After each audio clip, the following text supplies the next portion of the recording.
እንጂ ምን አስደግስ ምን አይከፍ እንጂ እንደዚህ ነው እንደምጠብቂ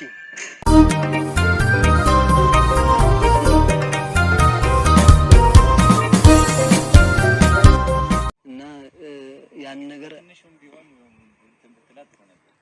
የሚገርም አጋጣሚ ነው ማለት ለምን እኛን ታዲያ አትጋብዘን ማለት ብንገኝኛ ደስ ይላል። በእኔ በኩል ችግር የለውም፣ ግን እሷ ደስ ላይላት ይችላል። እስኪ እሷን አውርቻት ምናምን ነገር አይሷማ ካወቀ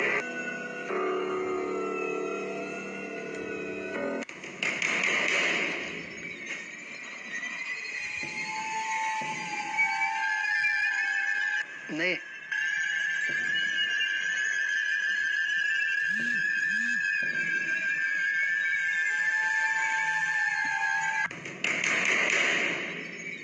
እንጂ ምን አስደግስ ምን አይከፍ እንጂ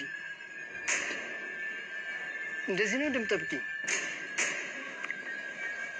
ዳንሽ ግን ምን ነሽ ተረጋጊ ምን ነሽ ነው አረ እኔ ጋር እስኪ ምን ነሽ ነው ንገሪኛ ተረጋጊ ነይ ቁጭ በይ እስኪ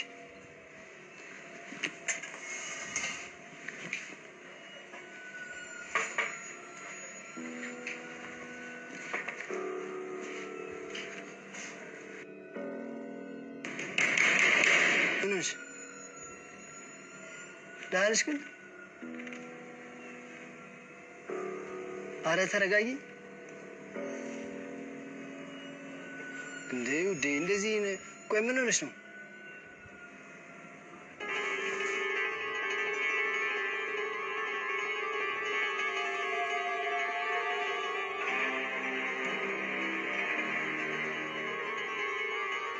እኔም ወደ ፈቅጄ ያመጣሁት ነገር አይደለም አንድ አጋጣሚ በተፈጠረ ነገር ነው እንደዚህ ነው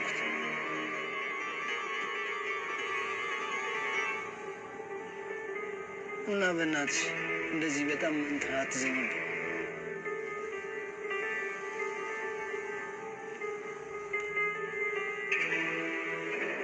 ኧረ አሁን እኮ ነኝ በእናትሽ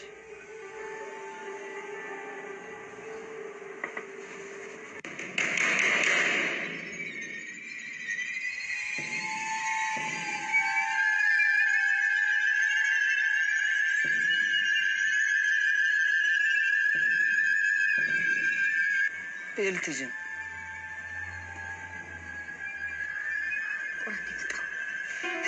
يتلتزم ها ما تمشي عندي ماشي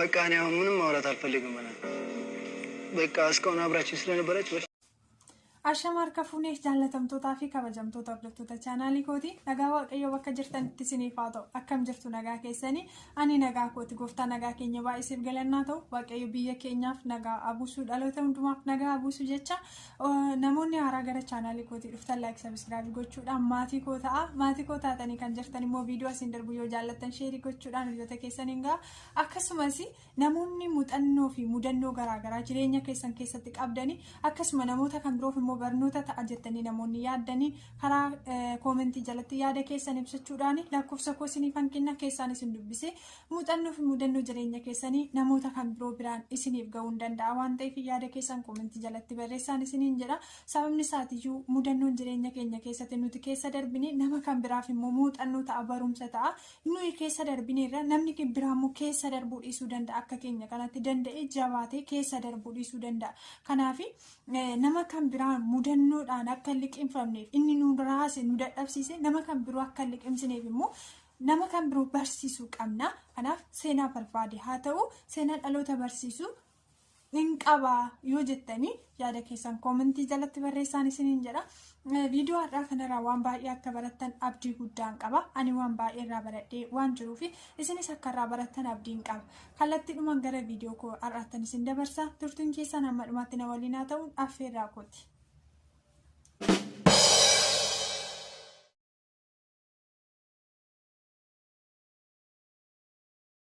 Egaan jaalatamtootaa fi kabajamtoota hordoftoota chaanaalii kooti viidiyoo kanarraa akkuma ilaaltanii waan baay'ee irraa barattaniitu jedhee yaada. Chaanaalii biraarraas namoonni argitan hedduun keessan jirtu haa ta'uyyuu malee viidiyoo kana sababeeffachuudhaan gorsaa fi yaadota garaagaraa isiniif qabadheen dhiyaadhee jira. Gorsa kanarraatii waan baay'ee akka barattan abdiin qaba. Sababni isaatiiyyuu wantoonni namoota kana lamaan mudatan yookaan immoo jaalalleewwan lamaan kana mudatanii nus akka mudanne jireenya keenya keessatti gorsa isiniif qabadhee dhiyaadhee jira. Waan baay'ee irraa baradheera. Utuu ana ta'e maal gochuun qaba? Utuu si ta'es maal gochuu qabda? Mudannoon jaalalleewwan lamaan kana gidduutti mul'ate yookaan immoo wanti jaalalleewwan lamaan kana mudate utuu si mudateeti maal goota? Utuu si ta'e maal goota? Utuu ana ta'e maaliin godha? Mee itti yaada. Ani garuu utuu ana ta'e maaliin godha kan jedhu itti yaadee isiniif qabadhee dhiyaadhee jira. Kanaatiif waan baay'ee irraa barattu. Egaa akkuma argitanii jaalalleewwan lamaan kun waggaa 2 wajjiniin turanii turtii waggaa 2 isaanii keessatti jaalala baay'ee isaan gammachiisuu fi jaalala baay'ee ho'aa ta'e walii wajjiniin dabarsaatti kan isaan turanii. Garuuti jaalalleewwan lamaan kun wanta walitti hin himne yookaan immoo wanta jireenya isaanii keessatti guduunfatanii kaawwatan tokko qabu jechuudha. Isaan keessaa inni dhiiraanii wanta jaalallee isaatti hin himne tokko waan guduunfatee uffatee kaawwate tokko qaba jechuudha. Sababni inni isheetti utuu hin himin tureefis jaalalli isaanii baay'ee kan isaan gammachiisuu fi jaalala ho'aa waan ta'eef jaalalli keenya kun addaan cituu hin qabu jechuudhaan yoon kana hittime nadhiistii laata yookaan immoo mufattii laata hirrifattii jedhee waan yaadeef utuu itti hin himin ture jechuudha. Namoonni kun waggaa 2 wajjiniin turan keessatti audioodhaa fi viidiyoo garaagaraatti wajjin haasaa turan akkasuma suuraalee garaagaraa waliif ergaa turanii barreeffama waliif ergaa turanii. Egaa namni jaallatan gadda keessatti nama wajjin gadda gammachuu keessatti nama wajjin hin gammada. Onlaayiniidhumaan bilbilaan iyyuu haa ta'u wanta baay'eedhaan nama utuba jechuudha namni jaallatanii. Gaafa gaddite tokko gaafa waan tokko rakkatti nama jaallatti gaafa dhaqxeematti si boqochiisa jechuudha. Egaa jaalalleewwan lamaan kun waan baay'ee wajjiniin dabarsaniiru jedhee yaada. Keessumatti yoo obboleessi kun wanta dhuksee keessa isaatti waggaa 2 qabatee wajjiniin dhiphataa ture kana gaafa dhumaa maal ta'a kan jedhu ammam yaadni isaa ammam sammuun isaa akka dhiphataa ture yaaduun baay'ee tokko ni ulfaata. Egaa utuu si ta'e maal goota turte? Wanti jaalalleewwan lamaan kana mudate utuu ana ta'e maaliin godha? Akka mudannoon kun nu mudanneef immoo maal gochuu qabna kan jedhu itti yaaduu fi irratti mari'achuun murteessuun baay'ee barbaachisaadha jechuudha. Egaa jaalalleewwan kun lamaanii waggaa 2 wajjiniin turanii jaalala bareedaa wajjin turanii haa ta'uyyuu malee immoo gara dhumaatti hunduun jaalalarra darbee gaa'ela wajjiniin dhaabbachuudhaaf qaamaan wal arganii namoota wal kaadhimatan yookaan immoo wal kaawwatanii. Garuu wanta jireenya isaa keessatti isa mudate tokko wanti ishiitti hin himne qaba. Jinnuu illee har'a namoonni baay'een keenya jaalallee kan qabanne yookaan immoo jaalallee kan baafanne karaa onlaayiniirraatiin nama qaamaan hin beekne, nama nutis qaamaan hin beekne, nama nunis inni qaamaan yookaan immoo isheen hin beeknedha. Wal hin beeknu jechuudha lamaan keenya iyyuu. Garuu karaa onlaayiniirraatiin suura walii erginaa, viidiyoodhaa wajjin haasofnaa, barreeffama garaagaraa waliif erginaa, yaadaan wal barreera amma tokko. Garuu tariitii wanti nuti wal dhossinee, wal soomnee, qaama 2 taanee yookaan immoo bifa 2 uffannee walitti dhiyaanne jira laata? Of madaalaa. Jaalallee keessanii fi isin lamaan gidduu icciitiin dhokataan akkanaa yoo jiraate arrumaa kaastanii of madaaluu qabdu. Boruutti miidhamuu keessanidha. Boruutti madaa'uu keessanidha. Yaada obboleessi kun sababa qaama hir'uu ta'ee fi dhaabbatee deemuu hin dandeenyee fi jaalallee waggaa 2 wajjin haasa'aa ture. Caalattiyyuu gaa'ela wajjin dhaabbachuudhaaf qaamaan wal arganii wajjin haasa'uudhaaf hawwii guddaadhaan eeggataa ture. Sanarra darbee yommuu maal ta'a laata jedhee dhiphinni inni keessa ture. Gaafa na argite maal jetti laata jedhee yaadduun inni keessa ture gaafa yaadu baay'ee tokko ulfaata jechuudha. Kanaatiif ishiin immoo jaalallee ishii nama jaallattu tokko nama boru gaa'ela wajjiniin dhaabbadha jaalallee kooti jettee waggaa 2 waliin dabarsite tokko arguudhaaf hawwii akkamiitiin akka turtee fi gaafa immoo akka tasaa nama kana akka kanatti argattu maaltu akka laphee ishiitti dhagahamu ammam akka yaadni ishii cabu ammam akka lapheen ishii cabu tilmaamuun hin ulfaatu jechuudha.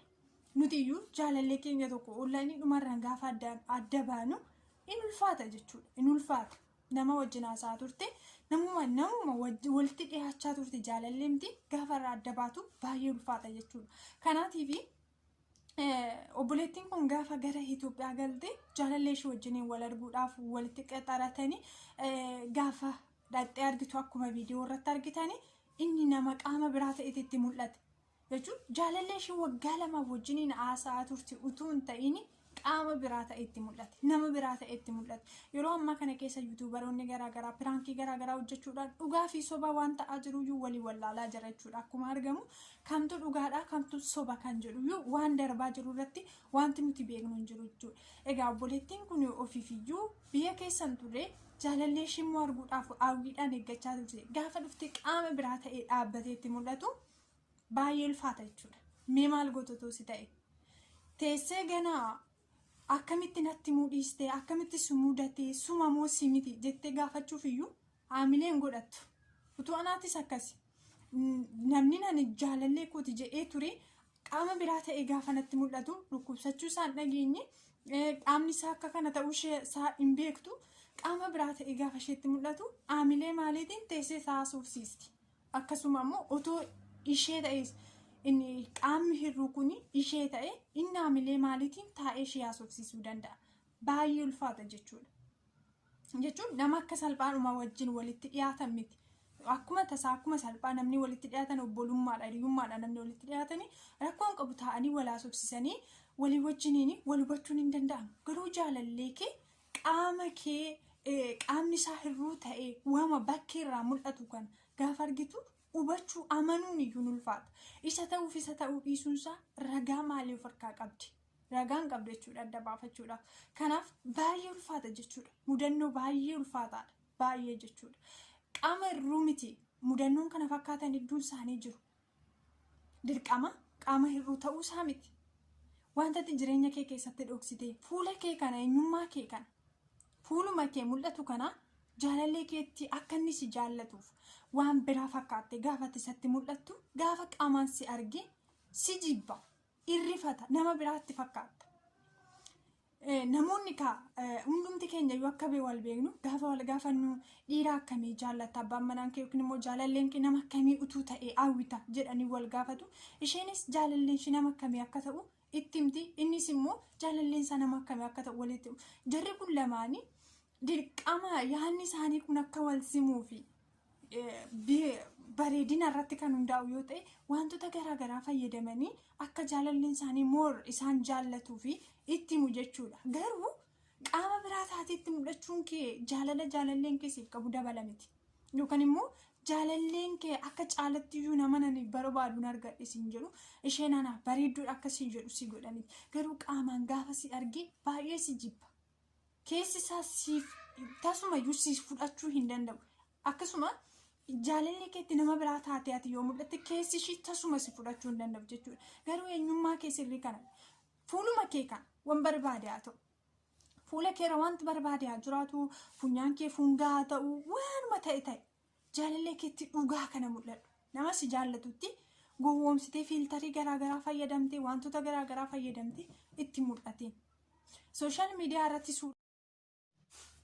garuu jaalallee keetti eenyummaa kee kana jijjiirtee itti mul'ate kanatti gaafa argiteetti miidhamtutu caala namoonni kun jaalalleewwan lamaan kun inni wanti inni isheetti mul'isee fi gaafa kana dhageessee nan dhabaalaa tarrifatti jedhe dhiise garuu waan caalattiyyuu sammuu isaa keessaan ba'an waan caalattiyyuu lapheensaa cabu argate jechuudha utuu gaafsanaa yeroo gabaabaa keessatti yeroo dhuma jaalalli isaanii baay'een daballe keessatti haa ta'u ullaaniidhaan utuu qaamaan waliin argin itti miidha ta'e yoo irraa adda baates aga kanatti miidhamu jechuudha yoo irraa adda baate yoo inni qaama hir'uu ta'eedhaaf isa jibbitees amma kanatti miidhamu har'a garuu baay'eetti miidhama jechuudha baay'ee lapheensaatti madaa sababa inni qaama hir'uu ta'ee fi jaalalleen isaanii waggaa lama eeggachaa ture rifattee dhiistee deemuun ishii amma mulfaata utuu jaalalleen kee akkana si gatee deeme maal goota ammam sitti ulfaata ammam lapheen kee caba kanaaf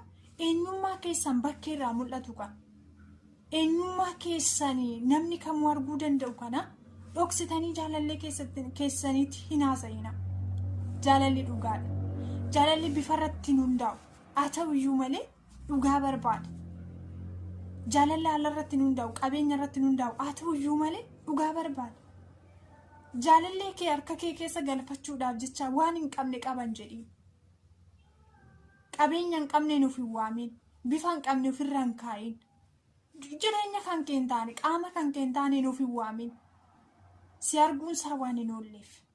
Gaafa si arge garuu dhiifama si gochuu hin danda'u. Gaafa si argite dhiifama si gochuu hin dandeessu. Dhimma dooftii waan ta'eef, dhimma da'aa waan ta'eef, eenyummaa kee sirrii kanaan jaalallee keetti dhiyaa.